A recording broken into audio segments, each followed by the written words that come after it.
I mean, again, when the game ends, it's not easy to just sum up everything rationally.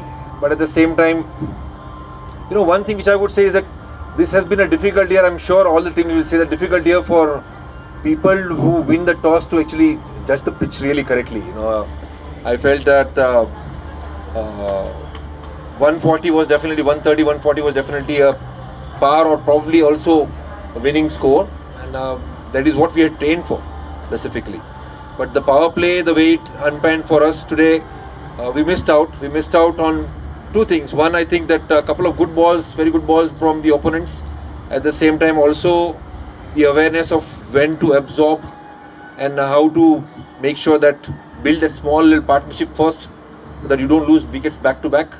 Yes, we were put on the back foot with losing 4 wickets in power play, but I thought Beam and Simpson showed a lot of good positive approach and a good body language to bring us back in the game. Just around that ninth over when we lost Beam, I thought we were pretty much in the game again. If that partnership would have pulled off a little more for us, we could have posted a good score. I mean, even then, all of them who went in, I think we put up a fighting. We put up a fighting score, at the same time a good fighting approach and attitude that we always talk about, not to give up. That has been the story of Kathmandu Gorkhas for this year. Essential to just keep moving forward. But if you look the numbers, you only had 2 4s and 7 6s today, and the way you batted some of the lower order batters, they would have stayed and played the full overs, but the intent looked different than what the match asked for. Yeah, I think at the moment the very positive reflection for me is Santosh Yadav.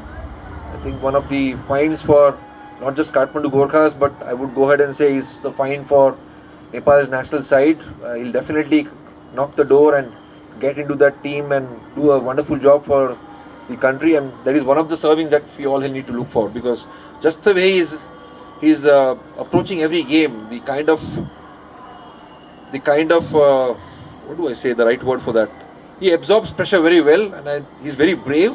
He's able to read the game well, and he's played some wonderful strokes. Even today, he played some courageous strokes to keep us in the game.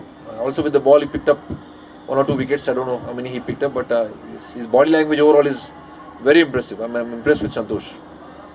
Your journey has ended today, so if you reflect back on the season, how do you sum your season up with Kathmandu Gorkhas? Yeah, like I said, we prepared this year for ensuring that the skills that we bring into this team, and I pretty much was, aware of what TU ground brings us, and the message was very clear: spin to win, bring out power scores 140, 150, and we missed out. That is the thing.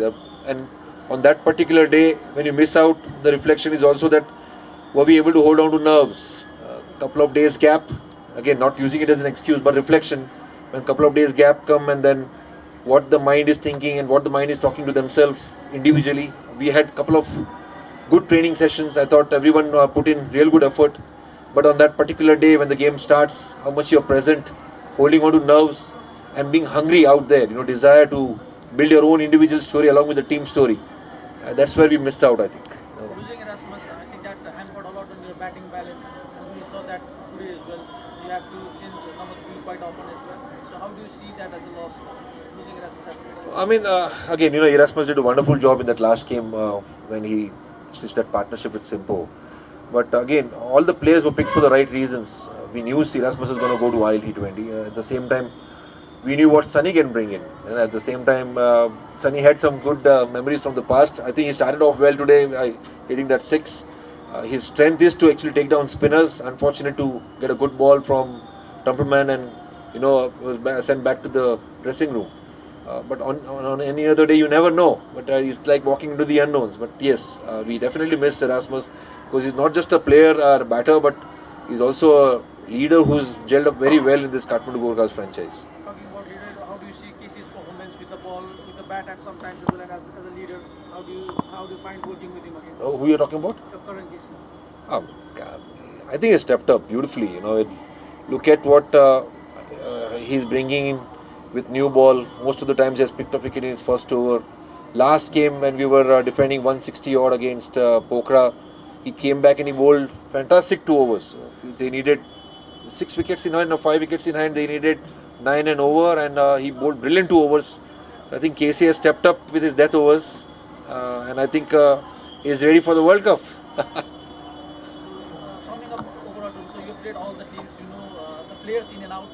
With 3 teams to go, who do you think will be lifting a trophy at the end of the season? Difficult to say. Everyone has done some errors as well. Frankly, I would say Sudhir Pachimar really pushed to the corners by us in that first game, opening game against them. We should have beaten them hands down, which didn't happen on that day.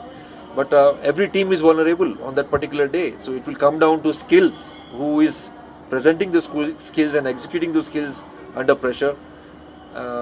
Partnerships will make huge difference to every team. I'm not putting any one name. But at the same time, I thought, Lumbini Lions have come from behind. They are also on a winning streak right now. Probably they've now won 4 games in a row. So that also builds confidence. Lastly, so Nepal is going to play the World Cup and all the games are in Mumbai. You know Nepali cricket more better than anyone else. So how do you see this NPL sort of platform as feeding players to the national team and how the players have stepped up? I wouldn't connect that to the World Cup and Wankhede because the pitches are going to be very different. That's what I believe. Wankhede is a high scoring pitch. 200 average scores over there in T20s. But NPL as a product, obviously it's bringing out 2 years in a row now, it's bringing out new faces. Sher Malla has stepped up with new ball. You can see very clearly that the kind of mixed bag of tricks he's bringing in. Quite a few players from different teams have stepped up. I thought Jora handled pressure well today. It looked like, the game was a little tight at that point, but he handled pressure well. Overall, NPL will keep producing players is what I feel. Obviously, we played under lights this year, which is another step forward. This product will keep on getting bigger every season, every year. It is very important. It is very important that the governance stays united. It's very important that Nepal fans keep supporting this dream. It is very important that they look at the vision. A vision always serves purpose, and this is a big vision. An associate cricket where the story is getting bigger. This is one of its kind of league which will serve a lot, not just a Nepal team, but also the other associate cricketers who are coming here and getting opportunities to play with all the players and enjoy the franchise environment. Unlock Monty leading in a hindsight, we could have picked number 3 batting position because I think Kathmandu Gorkhas tried 4 or 5 positions in their slot, and that's a far too number in a short tournament like this. I have a very strong belief towards one thing which you talk about batting positions. Number one thing is that I can vouch for it that all the 18 players who are with Kathmandu Gorkhas, they train for every position. And I say that for a reason. T20 is a format where you'll always be challenged by the skills from the opponents and you need to also throw them off with good skills which you can present. It is not just a trial basis thing, not an experiment. Sunny was sent in today was to again to put them on back foot. Very clearly in that over he took down Sher Malla with that very particular positive shot. But to answer you clearly, we don't believe in very fixed batting position apart from the openers, and everyone is trained for it. Everyone is trained for it. We train at least 7-8 players to face new ball. We train players to ensure that how they build partnerships in the middle. You saw how Beam played a role last game and how he stepped up in this game when he was given a different position. It's all about skills that they bring in that particular phase and roles that they play. Some of them who will be, who are good at playing strokes from ball 1, they are used differently. Some of them who are good at maneuvering and giving us ones and twos and building partnerships, they are used differently. That's how we have tried to build this blueprint around batting. Was it planned to hold the Adil back for a couple of overs at the last and expect other to build the partnership? Yeah, I think what we missed out was enough resources for the last 5 overs. That has been the formula that worked for us in the last few games. We lost quite a few extra wickets, which shouldn't have been the case. We should have at least had 5 wickets in hand going to last 5 overs. But again, Adil is designed for that last 5 overs. He's kind of a finisher on that particular day when the ball hits his bat. It will go out of the park and he has to play that, see the ball, hit the ball, roll.